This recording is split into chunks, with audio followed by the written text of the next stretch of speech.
Salut à tous, j'espère que vous allez bien. Alors aujourd'hui on est le 14 juillet 2022 et j'avais envie de vous faire une petite vidéo sur les signes qui montrent que vous êtes sur un parcours d'éveil, les signes qui montrent que vous êtes connecté au monde invisible, que vous êtes connecté au monde spirituel. Alors je sais que cette vidéo a été faite de nombreuses fois sur internet. C'est pour cette raison que moi je vais vous aborder ce sujet à travers mon propre parcours, à travers ma propre expérience et comment les choses se sont révélées pour moi de mon côté. Alors déjà, depuis mon plus jeune âge, j'ai toujours été jugée, cataloguée comme une personne de trop sensible. Je pense que s'il y a une chose que les gens disaient de moi, c'est que j'étais beaucoup trop sensible. Trop sensible, trop à fleur de peau, trop susceptible. Je prends trop les choses personnellement, je pleure trop souvent pour un oui, pour un non. Et c'est vrai qu'à cette époque-là, c'est des choses qui me vexaient beaucoup, qui me blessaient beaucoup, parce que je comprenais pas en fait pourquoi est-ce que les gens rejetaient cette part de moi, alors que moi je faisais juste que d'être celle que j'étais. Et en grandissant au fur et à mesure, j'ai compris qu'effectivement, la sensibilité, l'hyper-empathie, toutes ces choses-là, c'est des choses qui sont fortement dérangeantes. En tout cas, pour le monde dans lequel on vit, c'est très dérangeant de voir des personnes proches de leurs émotions, de voir des personnes qui expriment sans aucune honte leurs émotions. Et du coup, moi, de mon côté, c'est vrai que ça m'a fait beaucoup souffrir, beaucoup souffrir, parce que, en fait, j'avais enregistré l'idée que toutes les fois où j'étais celle que j'étais, c'était mal vu, en fait, c'était mal vu. Donc progressivement, en grandissant, j'ai décidé de me créer un faux self, en fait, un personnage. Et donc je suis devenue la fille qui souriait à tout. Voilà, je souriais pour oui, pour non. Je souriais.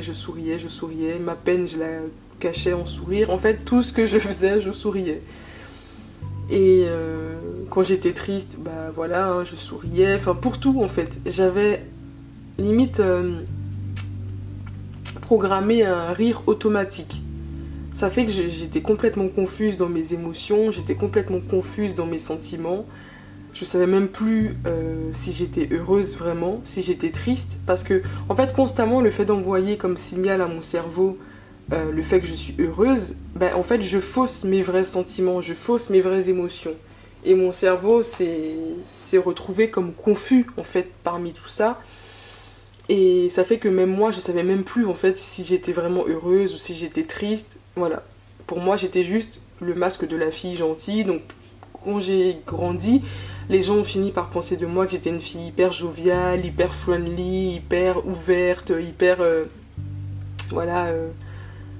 joyeuse en fait. Alors oui, de nature je suis joyeuse, c'est pas faux, parce que j'ai mon Jupiter en maison 1, c'est vrai, mais c'était aussi beaucoup pour masquer du coup cette hypersensibilité qui n'était pas acceptée. J'avais remarqué que quand je souriais tout le temps, je rigolais tout le temps, et que je voulais pas forcément faire de vagues avec mes émotions. Quel beau jeu de mots d'ailleurs. Tout le monde sait très bien que les émotions sont très régies par l'eau, donc forcément je ne voulais pas faire de vagues avec mes émotions. J'avais remarqué que quand je souriais tout le temps, bizarrement c'était mieux accepté, c'était mieux toléré. Donc j'ai commencé à enregistrer ce masque de fille qui sourit tout le temps. Sauf que au bout d'un moment, ça a été compliqué en fait de tenir ce masque-là. Donc progressivement c'est tombé. Et donc j'ai plongé en fait dans ma profonde sensibilité, ma profonde... mon profond moi intérieur, mon moi intérieur tout simplement. Et donc à ce moment-là, la vie avait compris que j'avais moi-même compris que je pouvais plus garder ce masque en fait qui était devenu beaucoup trop lourd à porter. Donc la vie m'a envoyé par synchronicité pas mal d'ouvrages, de documentation sur l'hypersensibilité, sur le faux self, sur l'hyper-empathie, sur la surdouance, sur la zébritude, toutes ces choses-là. Donc je me suis documentée, j'ai fait un long travail sur moi-même. pour comprendre en fait ma personnalité. Donc ça a été vraiment de manière très progressive, tout ne s'est pas fait d'un coup. Jusqu'à ce que je rencontre mon jumeau en 2019 et puis là tout s'est accéléré en fait, hein. La guidance m'a bien aidé aussi à comprendre et puis à voir qui j'étais vraiment. Et donc c'est là que j'ai pris conscience qu'effectivement que j'étais sur un parcours d'éveil et que du coup j'avais des capacités psychiques, des capacités médiumniques, des dons spirituels et puis toutes ces choses là. Donc premier signe pour moi, si je dois lister par signe, je dirais que c'est une hypersensibilité, une sensibilité accrue, vraiment. C'est vraiment la chose qui ressort à chaque fois. Vous êtes très sensible. Le deuxième signe pour moi, c'est que vous vous sentez pas appartenir à ce monde, vous vous sentez vraiment très très mal en fait. Constamment vous vous demandez pourquoi est-ce que vous êtes là et vous faites constamment j'appelle ça des micro-nuits noires de l'âme. Parce qu'il faut savoir que même avant la rencontre du jumeau, on est soumis à ce genre de crise existentielle. Parce que, en fait, on se sent tellement différent du monde physique et 3D dans lequel on vit qu'on fait des crises, en fait. Parce qu'on se sent pas à sa place. C'est comme si notre âme nous envoyait des signaux pour qu'on fasse quelque chose, quoi. Qu'on réalise que là, on n'est pas censé suivre la masse comme tout le monde, entre guillemets. Donc le deuxième signe, ça va être ça, c'est se sentir mais vraiment profondément différent au point d'en souffrir, mais de manière très très sévère en fait. Pour moi, un autre signe, un troisième signe, c'est être énormément connecté à la nature, aimer énormément les animaux, limite avoir l'impression de pouvoir parler aux animaux et à la nature. On a vraiment cette profonde connexion et ce profond lien en fait au grand tout en fait, hein, qui nous entoure, au grand tout, donc la nature, les animaux, tout cet écosystème en fait dans lequel on est venu s'incarner. Un autre signe, c'est que vous êtes très très sensible à l'art, à la musique, au son, à toutes ces choses, aux ambiances aussi. Vous êtes très très sensible aux ambiances. Une musique a le don de remonter vos vibrations, mais puissance 10 000, mais vraiment limite instantanément. Vous faites attention aussi à tout ce qui est harmonieux, donc même dans votre déco, dans tout, en fait, vous allez vraiment faire en sorte de créer une atmosphère qui vous fait du bien pour du coup toujours maintenir vos vibrations élevées. Ça aussi pour moi c'est un signe de don en fait et puis de connexion à l'au-delà. Parce que c'est vrai que les personnes qui sont très sensibles ont aussi cette sensibilité pour les belles choses, ont aussi cette sensibilité pour l'harmonie, parce que justement elles recherchent cette harmonie, elles sont dans cette démarche d'harmoniser en fait tout autour d'elles. Et c'est pour ça aussi qu'elles vont souffrir, parce qu'elles vont se rendre compte que l'harmonie qu'elles idéalisent tant, eh bien le monde dans lequel on vit n'est pas harmonieux en fait, n'est pas si harmonieux que ça. On nous fait croire à un semblant d'harmonie, mais on se rend bien compte qu'on vit dans un monde complètement chaotique en fait. D'accord ? Et donc ça aussi, ça va faire souffrir, ça va énormément faire souffrir de se rendre compte du décalage qui existe entre l'harmonie que nous on idéalise et de ce qu'est vraiment la vie qui nous entoure au final. Donc il y a ça. Après il y a aussi les signes, entre guillemets, j'ai envie de dire clichés, hein, qu'on entend souvent. On commence à être connecté à tout ce qui est heure miroir, à tout ce qui est oui, les différentes synchronicités, les heures miroirs, les 11h11, toutes ces choses-là. Et forcément, quand on cherche en fait la signification, le symbolisme en fait des heures miroirs, il y a souvent des significations qui sont, comment je peux dire ça ? Oui, qui y sont attachées. On vous laisse aussi souvent des noms d'anges gardiens. Donc de fil en aiguille, vous allez vous intéresser aussi à l'angéologie, à la numérologie, parfois même à l'astrologie. En fait, vous avez vraiment comme ça cette ouverture d'esprit, mais très très très vaste en fait, limite infinie. Et pour faire le parallèle d'ailleurs avec l'astrologie, vous allez voir aussi que dans votre thème natal, vous avez pas mal de conjonctions à Uranus, notamment l'une des principales qui est Uranus-Neptune. Et d'ailleurs, je vous en parle dans la vidéo des aspects dits de flammes jumelles. Souvent les flammes jumelles, les personnes même qui sont dans des parcours d'éveil ont cet aspect pour sûr dans leur thème natal. Uranus conjoint Neptune, parce que Uranus c'est vraiment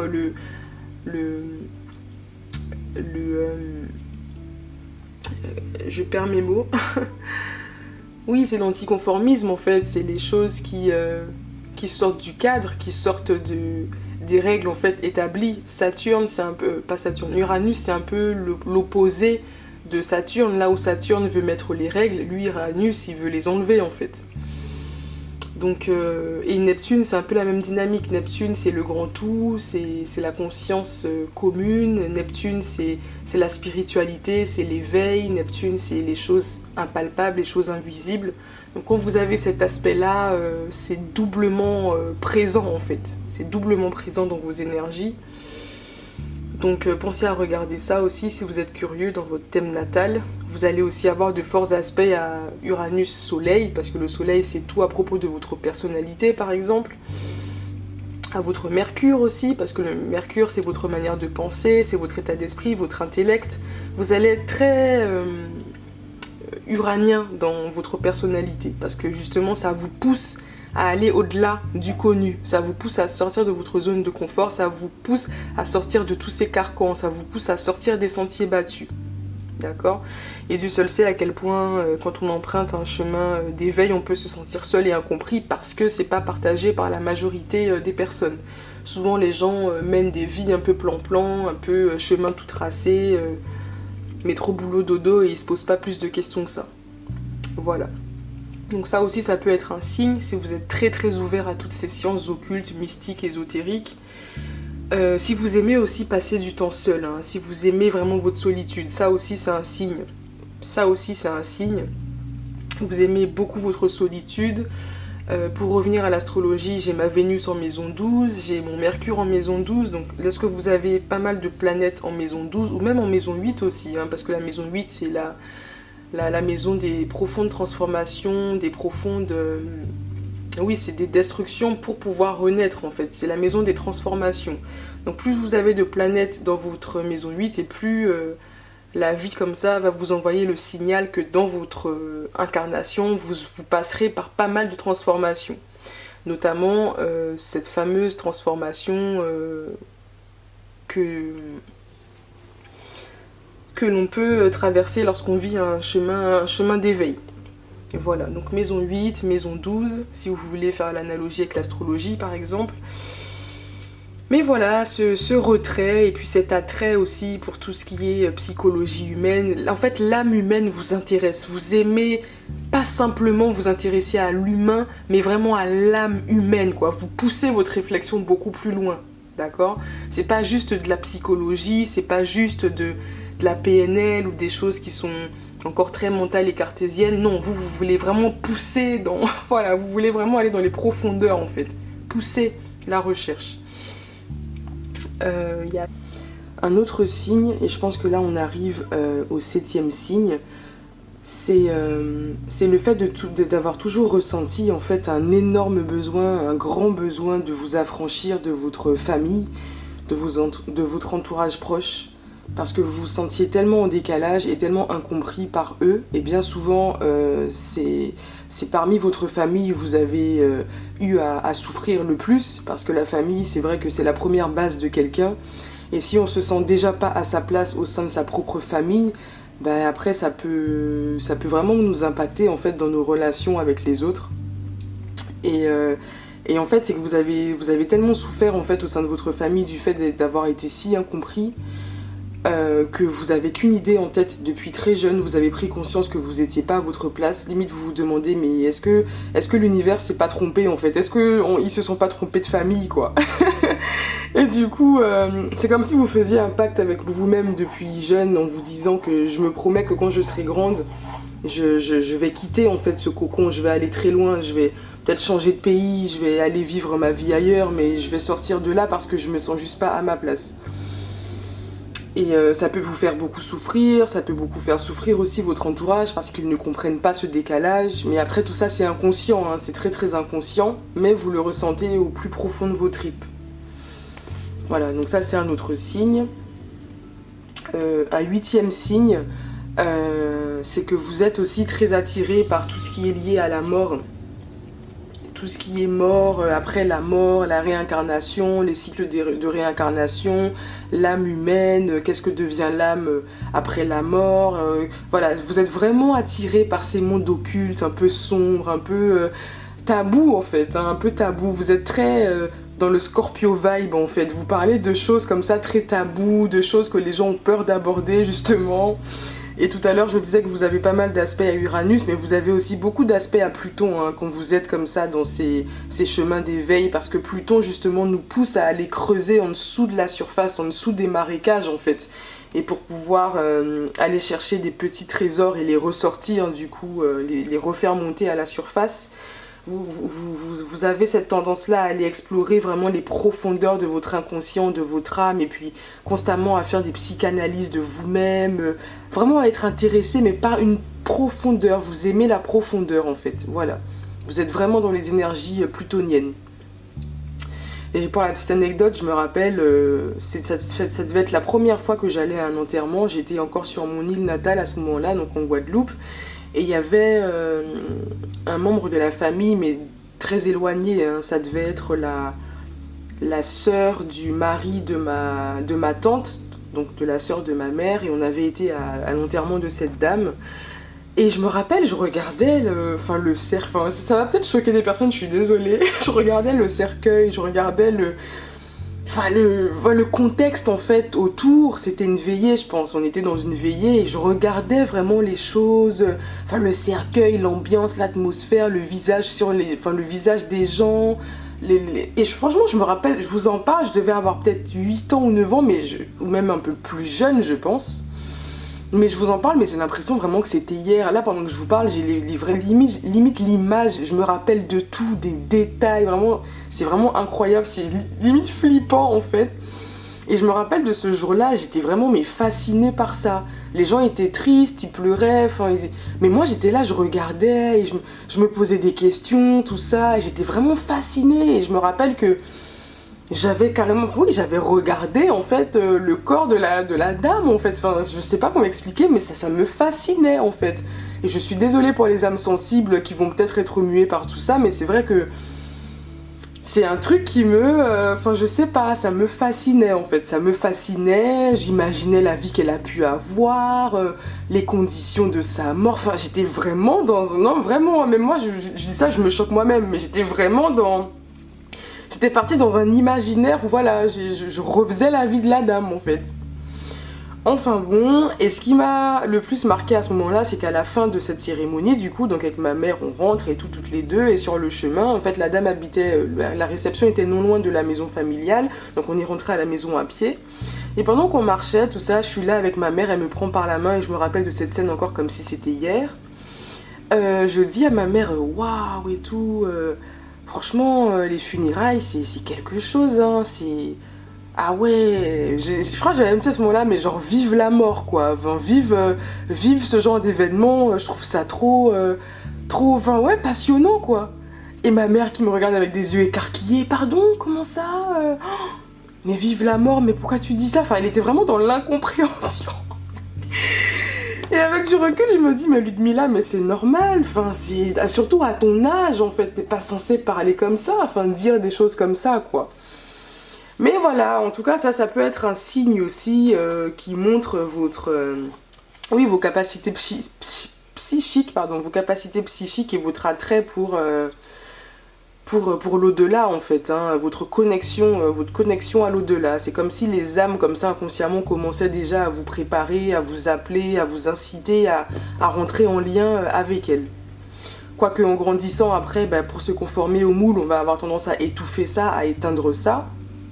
Mais c'est vrai qu'il y a des personnes comme ça qui ont des dons très très poussés en fait, qui ont une connexion très très intense avec l'au-delà. Bien que je pense que tout le monde a des capacités psychiques, tout le monde, on vient tous sur Terre avec un don particulier, avec une mission particulière. C'est après le système de la société qui nous fait suivre une ligne droite en fait de laquelle personne ne doit dévier, personne ne doit sortir. Mais c'est vrai que pour moi, tout être humain est une âme en fait incarnée dans un corps et on a tous en fait ces capacités-là, il suffit après de les développer. Et c'est vrai qu'il y a des personnes qui ont une connexion plus intense et plus poussée parce ils sont plus sensibles, leur âme est déjà plus ouverte à ces choses-là. Voilà. Mais donc ça peut être un signe aussi. Qu'est-ce que je peux vous dire d'autre? J'avais, je pense, un 9e signe à vous donner. Ah oui, bah un 9e signe, c'est le fait de, pour revenir un peu aussi sur l'exemple précédent, c'est le fait de se sentir, pourtant vous êtes très jeune, mais vous vous sentez très vieux, en tout cas vous vous sentez vraiment plus mature que les gens qui vous entourent. Même parfois, les discussions des adultes peuvent vous ennuyer parce que pour peu que ce soit des adultes en fait qui soient pas matures, mais ça peut vous ennuyer. Vous aimez vraiment vous connecter à des personnes qui ont un savoir profond, qui ont des connaissances vraiment anciennes, un peu antiques, un peu liées à l'histoire, au passé. Vous aimez vraiment rentrer en lien avec des personnes très très matures en fait. Et vous faites souvent très très mature. Vous vous sentez plus vieux que votre âge. Voilà, ça peut être un signe aussi. Un 9e signe. Et pareil, pour vous raconter une anecdote, j'adore les anecdotes, je pense que vous l'avez compris. Je pense qu'à ce moment-là, je soufflais ma 24e bougie. On avait fait une petite réception vite fait avec ma famille et une de mes très bonnes amies. Donc voilà, on était là, tout ça. Et je me rappelle en fait au moment de souffler mes bougies, donc les gens me disent voilà, de faire un petit vœu ou est-ce que je voudrais dire quelque chose. Mon Dieu, ça me choque encore de me rappeler de ça. Et en fait, au moment de souffler mes bougies, en fait, j'ai dit tout haut, vous savez quand vous trinquez des fois et vous dites, voilà, à cette soirée, ou bien santé, ou des choses comme ça, en fait. Et moi, quand j'ai soufflé mes bougies, j'ai dit, bon, à ma vieillesse. Et j'ai sorti ça comme ça de manière très spontanée parce que, en fait, si vous voulez, j'étais dans un corps de fille de 24 ans, mais j'avais l'impression, en fait, d'être beaucoup plus vieille et d'être fatiguée, d'être lassée par la vie et par le monde en fait qui m'entourait, parce que déjà comme je vous expliquais, je me suis toujours sentie en décalage et pas comprise au sein de ma famille. Donc déjà vous portez ce poids là, vous vous sentez vraiment, ça vous épuise en fait, ça vous épuise. Et arrivé à cet âge là, je sentais vraiment que waouh, je traînais des pieds quoi, je me sentais très très lourde et très très lourde. Et pour me comparer aux autres filles de mon âge, il y a des filles de mon âge à 24 ans, elles vivaient de leur best life, elles étaient là et tout, elles avaient vraiment des plans, elles tiraient des plans sur la comète, elles se voyaient être ça plus tard, elles étaient vraiment des filles de 24 ans quoi, qui vivaient leur vie, qui profitaient, insouciantes, voilà. Mais moi j'avais toujours cette sensation de porter le monde sur mes épaules, je sentais cette lourdeur et je sentais vraiment cette énergie saturnienne qui me pesait quoi. T'es très jeune mais tu sens le poids des responsabilités, tu sens ce poids en fait très jeune sur tes épaules. Et en fait je me rappelle que oui, quand j'avais dit ça, les gens de mon entourage n'avaient pas compris, ils étaient là ébahis, choqués, ils sont restés là en mode étonnés, mais pourquoi est-ce que je dis ça quoi. Et même moi, je savais pas pourquoi je disais ça, c'était juste un ressenti que j'ai verbalisé au final. Mais avec du recul, je comprends que oui, j'avais peut-être 24 ans dans mon corps, mais que mon âme a tellement vécu de vie, je pense que une vieille âme souvent se sent très très vieille très tôt en fait, se sent vieille et fatiguée très tôt, se sent lassée très très tôt en fait. Parce qu'elle a déjà un bagage, elle a déjà des connaissances qui font que elle voit pas les choses de la même manière que les autres personnes autour. Voilà. Après, un 10e signe peut-être le fait d'avoir aussi une clairvoyance accrue. Donc c'est comme si en fait vous compreniez les choses sans que l'on ait à vous le dire. Et même quand vous regardez aussi les personnes, vous avez limite l'impression de pouvoir voir des choses à travers les yeux des gens. Et pour la petite anecdote, je me rappelle souvent quand je regardais les gens me disaient souvent mais pourquoi tu me regardes comme ça, genre limite ma famille des fois me menaçait, baisse les yeux, on regarde pas les adultes comme ça, baisse les yeux et tout, c'est impoli, je sais pas quoi. Mais je sais pas, mais je voulais regarder les yeux des gens parce que je sentais comme une connexion, je sentais comme une profondeur ou quelque chose. Et c'est comme si j'analysais telle une mentaliste en fait l'âme ou l'inconscient de la personne, et je faisais tout ça de manière très inconsciente.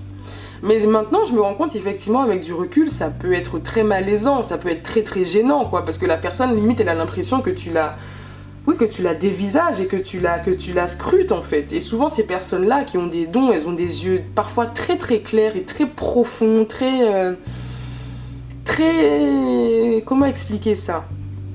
Des yeux très éveillés, mais vraiment, c'est comme si les yeux de ces personnes vous racontent une histoire, en fait. Les personnes qui ont des dons, souvent, ont des yeux très grands, très ébahis, très scintillants.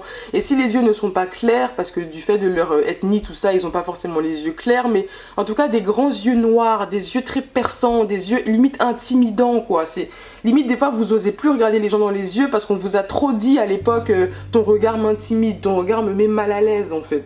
Voilà, il y a aussi ça. Beaucoup de choses se passent dans le regard. Et tu sais, tu as une facilité à lire entre les lignes. Les personnes ne sont pas obligées de te dire les choses pour que tu puisses les comprendre. Ça peut être par exemple avec un simple geste, une simple façon de se tenir, un simple timbre de voix. Vraiment, vous êtes dans les ressentis, vous êtes comme ça dans cette subtilité de la vie en fait. Vous avez une forte capacité à lire entre les lignes. Parce que votre intuition est très forte, très poussée. Voilà. Donc j'ai un regard déstabilisant, tout ça, voilà. Et puis un 11e signe, par exemple, ça peut être le fait d'avoir tendance à fuir pour vous protéger. Ça peut aussi rajouter le fait de vouloir se sentir seul et d'aimer sa solitude. Mais c'est ça, vous avez ce fort besoin de vous isoler, en fait, parce que les émotions sont tellement intenses, tellement profonde et tellement... C'est limite le tumulte en fait dans votre tête et dans votre ressenti. Et quand vous êtes en extérieur, vous ressentez tellement, surtout les climats malveillants, vous les ressentez tellement. Et pour peu que vous ayez grandi dans une famille toxique, une famille dysfonctionnelle, bah vous allez avoir tendance à fuir ça, à fuir les membres de votre famille parce que vous vous sentez trop mal quand vous êtes en leur présence et vous détestez la personne que vous êtes en leur présence. Vous détestez comment ils vous font vous sentir quand vous êtes en leur présence. Donc vous aurez toujours cette envie de fuir et puis d'être très à l'étroit, de vous protéger. Ça va vous faire souffrir, ça va vous faire mal parce que vous aimeriez pouvoir tisser des liens avec votre famille, mais c'est que énergétiquement ça ne matche tellement pas, ça ne connecte tellement pas que voilà, inconsciemment vous allez vouloir fuir. C'est plus fort que vous en fait, c'est plus fort que vous, les ressentis sont trop intenses. Quand vous savez que vous devez aller dans des lieux où vous êtes accepté, vous avez une bienveillance autour de vous, naturellement vous y allez. Mais quand vous savez que c'est un climat où vous sentez que bon, vous n'allez pas vous sentir très très bien, mais vous allez avoir tendance à fuir ça. À fuir ça quoi. Et les lieux bruyants, les lieux où il y a des personnes qui ont trop d'ego, trop qui n'ont pas de souplesse en eux, qui sont trop flexibles et puis trop arrêtés dans leurs idées, ça va vous épuiser, ça va vous baisser vos vibrations parce que vous sentez que l'énergie est lourde. La personne porte un ego, elle est trop lourde, elle n'est pas assez éthérée dans sa personnalité. Voilà, donc toutes ces personnes-là, tout ça, vous allez les fuir, quoi. Les gens qui parlent fort, qui crient beaucoup, qui savent pas communiquer, qui sont pas subtils, qui sont pas... Oh là là, ça vous épuise, ça vous épuise, ça vous épuise. Voilà. Et puis, pour pouvoir rajouter une dernière chose, bon, je vais garder ça en 11e signe, je vais juste le mettre en plus. C'est que justement, dans cet isolement, vous pouvez aussi avoir tendance à vous réfugier dans des addictions. Tout type d'addiction, hein. Bon, je vais dire drogue parce que tout de suite quand on parle d'addiction les gens voient la drogue, mais pas forcément la drogue, hein. Ça peut être par exemple vous réfugier dans la musique, beaucoup écouter la musique parce que les ondes de la musique peuvent aussi beaucoup vous guérir, peuvent vous transcender et peuvent vous faire du bien à l'âme. Donc vous réfugiez dans des addictions telles que la musique par exemple, ou les livres, les histoires d'amour. En fait vous recherchez comme ça une connexion supérieure, vous recherchez une connexion d'amour, un lien d'amour, vous recherchez une connexion pure. Voilà, vous avez toujours recherché une connexion pure, une connexion plus légère et moins lourde que cette lourdeur humaine, que cette lourdeur du monde 3D, ce monde où on est truffé de responsabilités. Voilà, donc des addictions en tout genre, ça peut être la musique comme je l'ai dit, les livres, les histoires d'amour, les films, la nourriture aussi, beaucoup. Je sais que moi, pendant un moment, et jusqu'à maintenant d'ailleurs, hein, je me réfugie beaucoup dans la nourriture quand je sens que les émotions sont très difficiles, trop difficiles à gérer. Vous allez avoir tendance à vous réfugier dans ces addictions-là et ça va vous faire vous sentir coupable, même honteux ou honteuse parfois. Parce que vous en avez conscience, c'est ça le pire. Vous en avez conscience, mais c'est que les émotions sont tellement fortes que vous ne trouvez pas un autre échappatoire jusqu'à ce que vous appreniez à vous gérer, jusqu'à ce que vous appreniez à vous canaliser. Voilà, donc tout ça, ça peut être des signes qui montrent que vous êtes en lien, que vous êtes en connexion avec le monde spirituel et que vous êtes venu servir une cause beaucoup plus grande que la vôtre. Voilà. Et aussi en astrologie, pour finir avec ça, c'est des personnes qui peuvent aussi avoir des soleils en maison 11 ou encore une fois des forts aspects à Uranus parce qu'elles doivent servir une cause plus grande qu'elles. La maison 11 en astrologie, c'est une maison qui est en lien avec les associations, avec des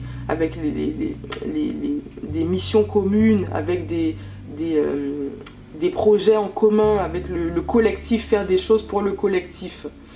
Un peu comme la maison 12. La maison 12, on va plus parler de conscience un peu collective et commune.